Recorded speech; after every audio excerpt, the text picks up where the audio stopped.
What do you got to say to the people that are calling you a gold digger?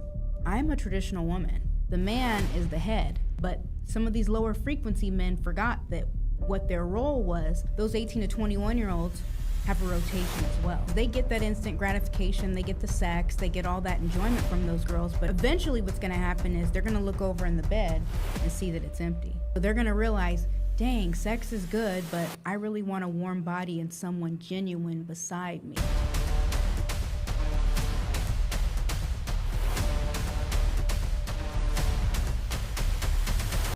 Hey guys, and welcome to the Level Up Podcast. My name is Paul Alex, and today we have a special guest. Okay, our special guest, she goes by the name of Brittany Charm. Now, for all my ladies out there, and even some men, you guys are having issues with dating in 2025. Well, look, red pill, blue pill, it doesn't matter what type of pill you are. You have Brittany Charm here, who is one of the leading dating coaches in the online space. Brittany, how are you doing today? Excellent, how are you doing? Good, good. Now, if you guys don't know, Brittany and I are actually married, okay? Brittany is my wife. So, when we started dating, you know, she was working for the government, guys, for the Department of Motor Vehicles. As you guys know, I'm former law enforcement, and we're both from California. So, at the end of the day, we are recent newlyweds, and, you know, when we got married, I was just like, babe, what are you trying to do besides government work? And she's like, you know what? I really try to help women like in the dating space, because there's so many women out there trying to be boss babes and talking up and complaining about, you know, men and all that. And we always have these discussions, right? We always have these discussions about, you know, why relationships don't work, which mainly comes down to communication, comes down to, you know, people having issues. But Brittany, for people that don't know you, okay, tell us a little bit about yourself, your background. Well, aside from working for the government, I was an HR analyst for over 10 years. So I have a really, really good, vast knowledge on how to carry yourself, how to conduct yourself in meetings, how to always be professional, and just how to be a lady, because I was forced to at an early age. I started with the state at only 20 years old. But while doing that simultaneously, I also worked and did makeup. I was a makeup artist, so I've done makeup for over 15 years. And along with that, I was a personal stylist, so fashion expert. So with those three things, you know, I've always kind of had a hold on everything as far as being successful in corporate, being successful in beauty, being successful in fashion. They all go hand in hand, especially when it comes to putting your best foot forward, presenting yourself in dating, because the example that you set in person should always mirror the example that you set on social media, and that's something that I've just always had down. Okay, so let's go ahead and do a little Q&A. I'm gonna do a little bit different style of interviewing style, since I do have my wife on here, guys. Usually I go in, I ask those hard questions. I'm still gonna ask some hard questions. You know, that's just the nature of the game. This is called the level up, right? So we about to level up on this episode, right, babe? Yes, we are. No, that's right. Okay, so Brittany, question numero uno. Okay. Are modern women too entitled when it comes to dating, or are men just not stepping it up? Both. So what's happening is men and women are actually not dating at their level. So they're either dating up too high or they're dating down too low. So what's happening is people have a false sense of reality because of social media. It's kind of given people, you know, it's made average people think there's something wrong with being average. So let's talk about that real quick. When you say it makes the average person feel average, what do you mean by that?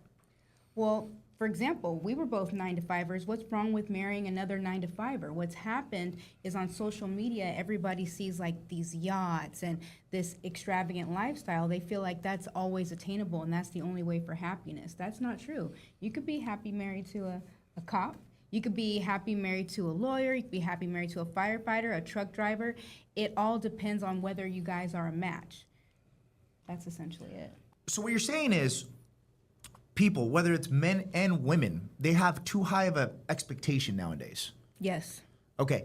And, you know, I guess, like, we always have this conversation. So I guess the thought process of, you know, back in the day, when we were in our local towns, all right? And this is not to talk shit about townies, but it is what it is. And you move to a large metropolitan city like Miami or possibly San Diego, right? Now you're exposed to beautiful people. You're exposed to other people that are either high level or they live a ridiculous lifestyle, and now you have more competition. But I think what you're saying is now in the online space, you are open to the entire world, right? Exactly. So what's happened is that for men, it kind of sucks a little bit because now that girl who lives in that teeny tiny town or somewhere in the Midwest, she has men from here all the way to Europe to Dubai that can try and hit on her. And so it's made the dating marketplace really, really difficult, and it's given a false sense of reality. Now, the thing is, it can affect men and it can affect women, or it can't, because guess what? Even if you aren't at the level that you want to be, you can always get yourself there. That means you need to step up your looks, get in the gym, eat better, maybe use better, face products, get a dermatologist, get an esthetician. It may mean that you need more etiquette as far as, experiencing new things, taking yourself out to dinner. I always tell women, date yourself first. You can't tell a guy that you want to go to Nobu or you want to go to Javier's and you've only ever been to Sizzler. So, you know what I mean? You can give yourself those experiences and expand your own horizons so that you can be in the marketplace to be with someone who's of the who's who. But you have to put yourself in that position. Just like you always tell men all the time, step it up, be a family man, be traditional values. If you want to have a higher caliber woman, then you need to elevate your finances. Quit living paycheck to paycheck. Get a second source of income, right? Yeah. No, that makes a lot of sense. And, it comes with the whole red pill, blue pill movement. And I always tell people this, it's like, I actually know quite a few of those podcasters that do like the whole red pill, blue pill thing. And they're great guys. They're great guys. Nothing against them. But I think what, they need to clarify is, the people that are watching these influencers and content creators, they're not at that stage of the game where they can just go blatantly just go ahead and down anyone because they haven't made it to that point in life where they've achieved greatness, right?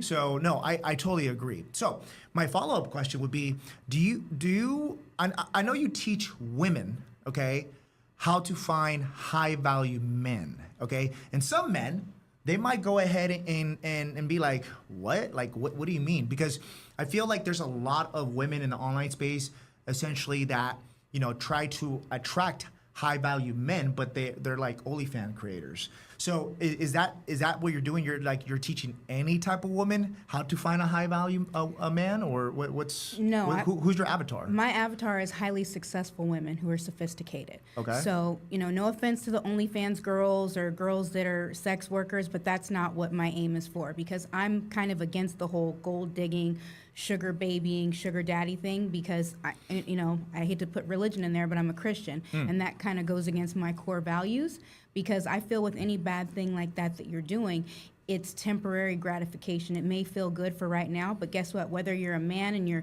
sugar daddying, you could go broke, or you could croak. A woman, you keep going out there doing that, your beauty only lasts for so long. Right. Eventually, in a relationship or a marriage, you have to have more than just your looks and sex. Can you be sitting together on a porch in the rocking chairs, holding hands and talking about the good old days and laughing and talking about your accomplishments you made? Wow. Not how many times that you were shaking your booty on OnlyFans. So it's a very vicious cycle. So who I help are the highly successful women, the doctors, the attorneys, the self-starting women, the business owners. There's so many women who own trucking companies, who own tow truck companies, who own construction companies. Maybe they inherited it or something. Their dads ran it, or they're law enforcement. They're firefighters. They're highly successful women, but sometimes they don't have the femininity that they should have because they're in a job where they're forced to have to be more masculine, because if they show a sign of weakness, then they're not an effective leader. So I help them be able to, as we call it, code switch, so they can take the masculine and the feminine energy and know when and where to use it, essentially. I help them do that and really tap into their femininity, because most women have it. It's just they've either not gotten a chance to use it, or sadly in society, you know, in the 90s, you know, we were both kids in the 90s, all those talk shows that we watched preached nothing but strong, independent women. You don't need a man. You don't need a man. Don't comb your hair. Don't look good. Don't be the best you can be. You don't need a man to open the car door for you. You don't need a man to pay for dinner. So now these women are in the masculine role, and sadly, the ones who are highly successful that I deal with, they're now having to deal with men who now want to have their hot girl summer. They're the ones who are feminine, so they're like, how do I put myself in a position to be around those masculine men and not those feminine men that I'm encountering, because I'm giving off the masculine energy. I mean, that makes sense. So two follow-up questions that I have for you is, I know that you just explained to us exactly like the type of woman that you actually help. Yeah. But are you telling me that, like, let's say, for example, you have a woman who works at Walmart, okay? When it's not a high-paying job, they're working retail. Are you saying they don't deserve to find love? No, they can absolutely find love, but there's levels to it. So for someone at that level, you know, with every dating element, there has to be a common ground, you know, aside from just looks and just sex.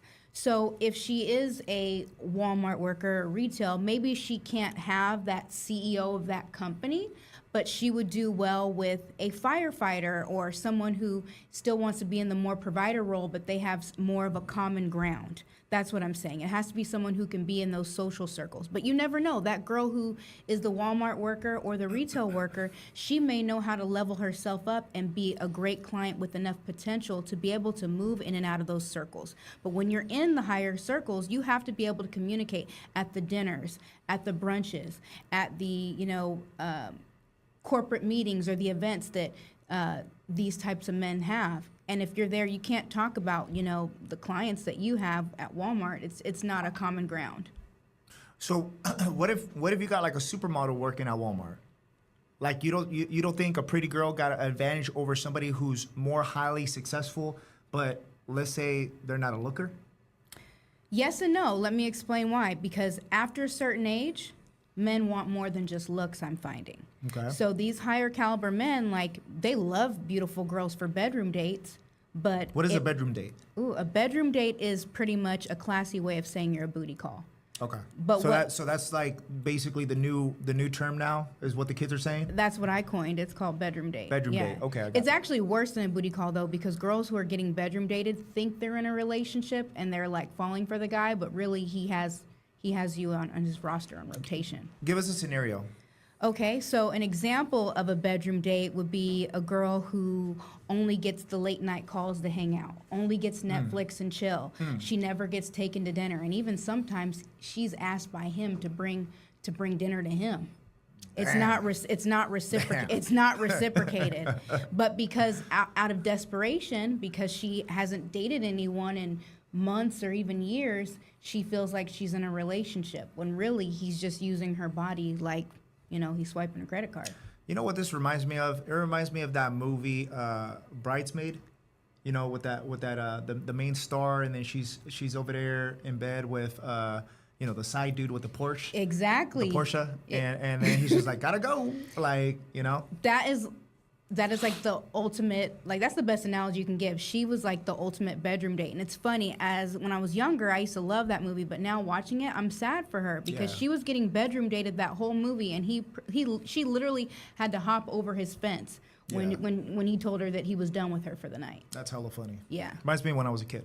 Anyways. Oh, goodness. Hey, that's why we're married, guys, because we're able to have conversations like this, husband and wife, right? Yeah. So, okay. Now, to go back to your original answer, which I like because, you're articulating yourself well, and I think anybody that's listening to this, they're probably like, damn, she makes a point. But I sort of want to counter what you said about, men that are looking at a woman of certain status. I feel as men, let's say, for example, we all know that men at their prime are in their 30s. Correct. That's when men develop mentally. They're going to be in the best financial state majority of the time. I'm not saying all the time, guys, but majority of the time they will. And then for majority of men, right? I feel like they had a disadvantage probably in their teenage years or in their 20s trying to impress girls their age when girls are at their peak, right? And typically, from what I recall, you know, I would have friends be like, yeah, she likes older guys, you know, even though I never had that problem. But they like older guys. And I'm like, okay. So I know I see the red pill, blue pill stuff now, and I see kids in their 20s and their teenage years, and they're like, oh, girls like, you know, dudes my age, like in their 30s and their 40s now. And I get it because it's the money, their maturity, and you know, the younger generation thinks that guys my age are ready to settle down with them. So my question to you is, if a guy has been going through it with females, and let's say they weren't the best looking guy, they weren't in shape in their 20s, and they're going into their 30s, and now they're ultra successful. I like to compare this to what's that famous actor, Michael B. Jordan? Is that what his name is? Yeah. Yeah, from Creed, right? The dude, like, you remember when that host on the red carpet was L'Oreal. picked, I felt for him for that. right, but let me explain it. So she used to pick on him in high school. Yep. Used to call him a nerd, and then he's in his prime. He just did Creed 2 or whatever. She's like, hey, you know, how does it feel to be on the top of your game as like one of the most popular actors, right? And he was just like, oh, it feels good. But yeah, you remember you were talking shit, right? So I feel for like majority of the guys that are making real money, especially because we're out here in Miami and everybody got money out here. Yeah. It's like, why would a guy that has suffered in his 20s and his 18s by getting alienated by, let's say, beautiful women or the top tier women in their teenage years and in their 20s, go ahead and give those women now that are the same age as them the opportunity?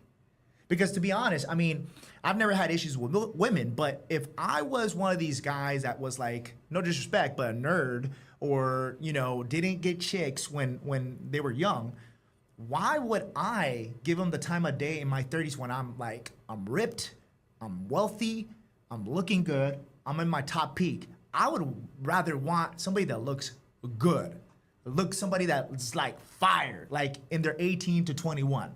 I Okay. mean, it is what it is. Okay. I'm keeping it real, right? Yes. Fortunately for me, my wife, she's very beautiful. You know, you guys, I'm not even gonna go into her age. There's no need to, but I mean, you look better than most 20-year-olds anyways. So answer that for me. Okay. I agree with you actually. Okay. So, let me tell you what ends up happening.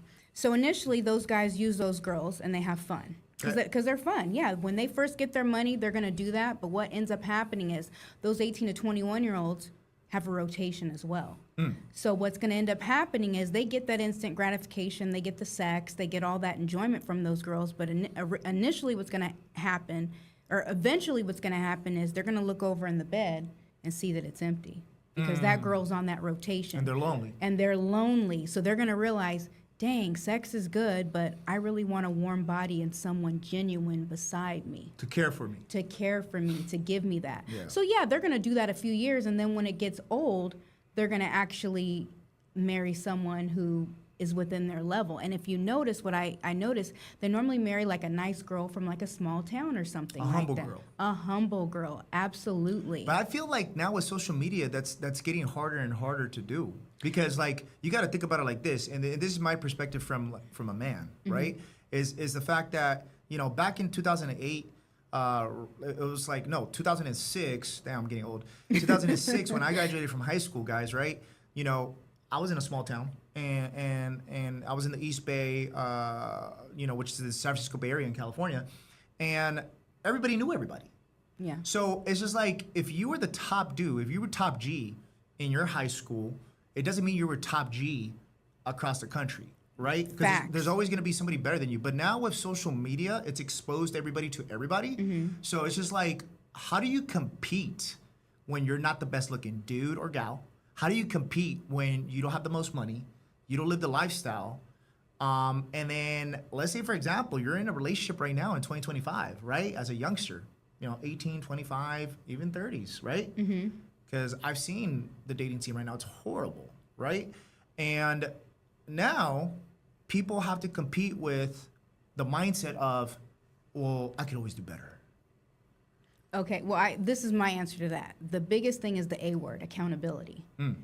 And it's simply you have to be accountable and know what it is that you can get and what it is that you can't get. Right. And also be accountable that, hey, you haven't kept yourself up. Maybe you're losing your hair. Maybe you're starting to get a dad bod. Maybe you're a girl and you got a little bit of the jelly rolls going on. Yeah. It's being accountable and knowing that, hey, even though you may want something, it may not be for you. So unless you're putting in the work to get that, you need to date within your league. That's something I talk to women about all the time. Doesn't mean you have to get down to that supermodel body and get that, but you do also have to have a reality check and know because you're not going to be in that tip-top shape physically or mentally, you need to get someone within your league. So are you saying that like people's family and friends are just inflating their head? Absolutely, they're lying to them. Like I had very honest parents. I went through an ugly duckling phase. Right. Anybody that knows me from my small town or has even seen me on social media, I show the before pictures. You tease me about it. I was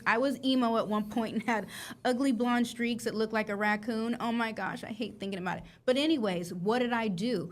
I started giving myself makeovers at 12 years old. Yeah. Because like eventually the teasing was out of control and I couldn't handle it anymore. And I'm like, I'm not gonna go through life like this and be a dork my whole life. So each year, something you always preach too is every year you should be getting better and better. And that's essentially what I did. And then my mom started seeing the changes in me and she poured into me and she was like, let me put my daughter in pageants. So my mom put me in pageants so that I can have the etiquette, the poise, I could stand up straight, I could feel confident speaking, I could feel just confident in life. Because guess what? Even in dating, you have to be confident on a date. You have to be able to articulate yourself. You can't just sit there like a mute. Yeah, you're right. I mean, you got to look good. I think you perform good, and then you talk good, and you have that level of confidence, and then people, they're just more intrigued in your vibe. Absolutely. So, okay, with that being said, you gave yourself a makeover, you said around 12, 14, Yeah, something like yeah, that? yeah, 12. Okay, so around the age of 12, you gave yourself a makeover. I mean, obviously, you worked for Mac for like 15 years. You were one of the best in Cali because, it was crazy. Just short story, guys. Last year, we went to a Friends giving. It was a Friendsgiving, right? Friendsgiving, yeah. Yeah, in Doral Beach. And then one of the guys that was there, he's also Mac artist that runs his own like makeup agency. And like he knew about Brittany. And we were like, what the hell? Like small world, right? So with that being said, what would you say is the biggest beauty mistake that women in 2025 are making that's keeping them single right now? They're still doing their makeup like they did in their 20s. Or if they're in their 20s, they're Oh, still snap! Or if they're in their 20s, they're still doing their makeup like they did in their teens. Damn. So let me tell you, the biggest way you can tell a woman's age is by how she does her makeup. When you're really young, you wear hot pink, you wear green, you wear blue, glitter, all that stuff. I did it. But guess what? As I started getting older, when I transitioned from my 20s to my 30s, you actually wear less makeup. And in Mac, we used to call it a whole lot of nothing. You wear a whole lot of nothing to look like you're not wearing a lot. Yeah. But what happens is these women are still like, I'm still going to wear my purple eyeshadow. I'm still going to wear my blue liner and that hot pink lip. And while that was fun in Y2K in the 10s, now it's very like, it's scary because we're going back to the traditional ways, which is what I was going to talk about later. But everything is going back, not necessarily super conservative, but to like a softer, gentler time. That's why we have like the soft girl era, or what I always tease you about being, you love quiet luxury or stealth wealth. Yeah. It's very, very discreet. So if you have this loud, offensive makeup, how do you fit that narrative? Just like the housing market is doing a correction, there's going to be a correction made in the dating world and also in the mindset. We're going to start seeing people sit back down to dinner, turn off their phones, put their electronics away, and get back to being ladies and gentlemen again. So with that, yes, the biggest beauty thing is wearing too much, not wearing, a hairstyle that fits your face, and just you're not putting your grooming up to the best standards. But it's the makeup that's too much all the time. The time. No, that makes a lot of sense. Okay, so let's pivot real quick. Since we're still on the subject of people dating in 2025, like what is your opinion on dating apps? So with dating apps, okay, let me get a little bit specific here. What is the number one mistake based on like what your clients tell you? Because I know I always like to like listen on the background, guys, when she's doing her client calls, and I'm like, wow, that's interesting. But what do you say is the biggest mistake you see women making in online dating that's keeping them single? I wish I could say it was just one thing. Can I give you two? Yeah, sure. Okay, so one of them being they're showing too much. What do you mean by that? Like thong, shorts that are cupping the butt, like they're showing their body. So are you saying like they're exposing themselves too much, like on Instagram and Facebook and all that? Instagram, Facebook, dating apps. So what's happening is they're getting bedroom dated because they're only being shown in a sexual way. Doesn't mean you still can't show your physique, but you need to wear like a fitted dress, fitted slacks. You can't help it if you're shapely and you're just wearing a dress. You can't help it. But if you're wearing something where you're scantily clad, it sends the wrong message and it attracts the wrong type of men. Got it. So that's like the biggest thing, is that they're wearing the wrong type of thing. Or if it's not too sexy, it's too frumpy. They're not dressing for their age. So they're either dressing too old or they're dressing too young, and they look silly. Kind of like how we see the guys who are still wearing the tall tees and the and the fitted hats and the Jordans and all that stuff. They're dressed like how you dressed in high school, right, babe? Yeah. Yeah, so it's and then so what I see the women still doing is they're still even though apple bottoms has made a comeback. I just saw last night their ad. You know, they're still wearing the apple bottoms, but they don't have an apple bottom anymore. Or they're still wearing things like that. So it's kind of ick. And then the number two thing is that they're trauma dumping on the dating apps and on social media. Okay. So I mean, I know what it is because obviously you're my wife, but like, explain it to somebody who obviously doesn't know what trauma or drama dumping is. Trauma dumping is something that can happen on a date where you talk about that you have mommy issues, you have daddy issues, your past, and that you have problems. It's been 10 years since I've been on a date. Like, even if it has, like, nobody wants to hear that. yeah, and on top of that, like, that's not something that's going to make or break a relationship. Like, I don't need to know that. And so what it does though is make it appear or make it quite evident that you have issues, and nobody wants anyone with issues. Yeah. Not saying we all don't have something a little bit. Nobody's perfect, but you don't share like that on a first date. It's really gross. So it's not just happening on the first date and the interaction. It's actually happening on social media. So you'll see the men and the women on their stories. They'll record themselves crying. That's a form of trauma dumping. They'll go on there and say, you know, there are no more good men out here. There are no more good women out here. And it's like, so if I'm a woman and I see a guy doing that, I'm like, oh, there's something wrong with him. He keeps picking bad women. And vice versa. If you're a woman and you keep saying there's no good men out here, then then the men are thinking, well, it's because you're not picking the right men. Why do you keep, going in a circle? So that kind of thing. The other thing I say they do, it's a form of trauma dumping. It's crashing out. That's when someone completely spazzes out on social media. So give us an example of that.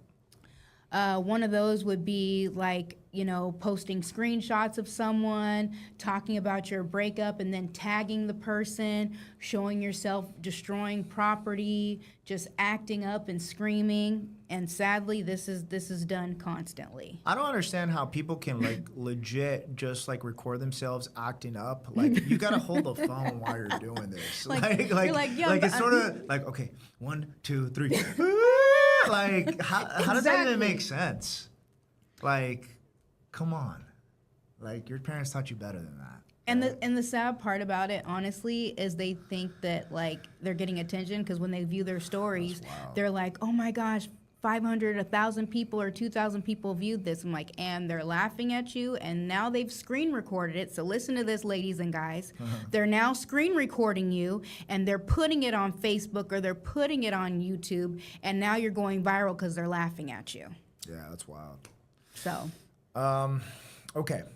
Now, as far as dating apps go, all right, because there's so many out there. Let's say we have some introverted daters that are listening to this podcast right now, men and women. Okay. What would be your best advice? Let's say if somebody was just like, but Brittany, I don't got time. I don't got time to like socialize and stuff. So these dating apps, Like I could focus, the dating apps a couple hours. Like what would you recommend is the best way to approach dating apps? And then is there any specific dating apps that you would recommend? So none of the free ones. And the reason why is a lot of those people don't realize it. It's just hookup swinger thing. So most of the time when they're swiping left or swiping right, it's like, do you want the mystery meat at Dollar Tree or do you want to get your meat from, Whole Foods? Right. So essentially getting like the Tinders, the Bumbles, all those that are free, you're pretty much getting the Dollar Tree of dating. Or if that's what it is that you're looking for. But if you're saying you're a high caliber woman or a high caliber man, someone who isn't willing to pay a monthly fee to invest in themselves isn't worth your time. Someone who is paying that monthly fee to invest in themselves, they're not paying to go hook up because they know they can swipe on Tinder and get that for free. Right. They're actually on there to date with intention and to date with purpose. So I would say any of the paid ones. They also have ones now, if you even just type in on Google, for people who, they have one for women and men who make 6 figures and above. Right. So you're making sure that you're, keeping everything within your circle, because once you reach a certain level financially, you normally want to date and marry within your circle. And if you look at the elite, that's what they do. Yeah. They kind of keep it going and they encourage their kids to do the same thing. So that would be the other thing. Also, if let's say you're still scared, you don't want to invest that much, then tighten up your social media. Because guess what? Even though it's not supposed to be, the biggest growing dating app is Instagram, Facebook, TikTok even in some ways. But it's your calling card. Your social media is your calling card. That is your ticket in for work. That is your ticket in for dating, for making business relationships and new friendships. So it's not just taking these, everyone's gonna hate me for saying these ugly Android pics because I'm seeing it. It's using an iPhone. And, I'm team brown skin because I'm brown skin, as you guys can tell. It's making sure you have the correct lighting. So that means if you are using an iPhone, you're attaching an LED light with a yellow tone to it so that you can actually see your complexion and your face. I just gave you guys free sauce right there. And I charge for that. I love that. Yeah. So Brittany, real quick, man, we're running out of time. So let's get down to this last question. And then we'll allow the audience to go ahead and you can provide your socials so then they know where to find you. And then we might do a part 2. Because this is a pretty good conversation, guys. I mean, man, you have so much knowledge in this field. So, okay, what do you got to say to the people that are calling you a gold digger because you're teaching women how to actually find a high-value man, okay? I mean, obviously, you put a couple reels out there almost teasing, the brokies. I did. Which was pretty funny because, some of those comments were like crazy. But how do you respond to that? Like, what is your thought process? Well, I love it. I all press is good press. So I do like that. But what I will say is I'm a traditional woman. So let me just. And when you say traditional woman, what do you mean? Let me explain, and I'll even give a little history lesson for all of us in here that'll really just reel it all in. So when I say I'm a traditional woman, I believe in traditional gender roles. That means me as the wife, I'm there to nurture. I'm there to give peace. I'm there to cook. I'm there to clean. And I'm also there to be your shoulder and your support system. Because remember, the man is the head, but I'm the neck. So I have to be there to help keep everything afloat. That's my role. So with that being said, I wanted to mate you, a husband that believes in traditional gender roles as well. So that means you're the provider, you're going to protect, you're going to do what's necessary to ensure that our family is safe and secure and that I still feel good as a woman. We still have our date nights, but we still do stuff at home. That's what I mean by traditional. So with that, and it's me carrying myself appropriately as well, because I know wherever I go, whatever I do, I'm a reflection of you. So that's why I have the ideals that I have. And that's why I can say what I say. I'm not a gold digger. I'm not a sugar baby. None of that stuff. So what do you got to say to all of the ladies out there that I guess are trying to be boss babes? are they going against the grain of being a traditional woman, and that's why they're having a hard time finding a traditional man? Yes, the reason why, and brief history lesson, is because unfortunately we've all forgotten that what a man and a woman's role are. Especially one of my videos that, as you said, went viral as far as like dates and the rules and responsibilities of a date. Do you remember homecoming and prom? Yep. Okay, so, or even back then when you would date in high school, did you ever go and have the girl drive and pick you up? No. What did you do? I picked her up. Okay, and if it was homecoming, didn't you, or prom, didn't you get her a corsage? Yeah. Okay, even though it wasn't Ruth's Chris or Fleming's or Nobu or Javier's or any of the places. Let's say you were just taking her to Cheesecake Factory, which I love, by the way. Did you tell her to open up her purse and go 50-50, or did you pay for dinner? No, I paid. I rest my case, because traditionally, even as a young man, it's always taught to the young man, hey, you hold out your hand for a lady, you open the door, you put a corsage on her when you're going on a date, you make sure you put your jacket over her shoulders when you're when it's cold, and then you pay for dinner that you can afford at the time. So what's happened now is the roles reversed, because us women were so focused on being boss babes, and we were pushed education, education, education, which is great. We forgot to let men be men and men lead. And so because we forgot that, men forgot too. Not all men, but some of these lower frequency men forgot that what their role was. And so because all these boss babes said they can do it, they're now paying for dinner. Wow. So that's what's happened. So what I encourage women to do, because they're saying they like it, but then what happens is when they get into a long-term relationship or a marriage, they end up resenting the man when the man has to ask them for money. And they end up saying, well, you're not contributing to the household. So my thing that I tell them is to just be patient, be mindful, work on your femininity, and don't settle if that's not something that you can handle. If you know you can't handle being with a man who's not going to treat you like a lady, and you can't not throw it in his face later, then you need to just be single until you can find that person. Wow.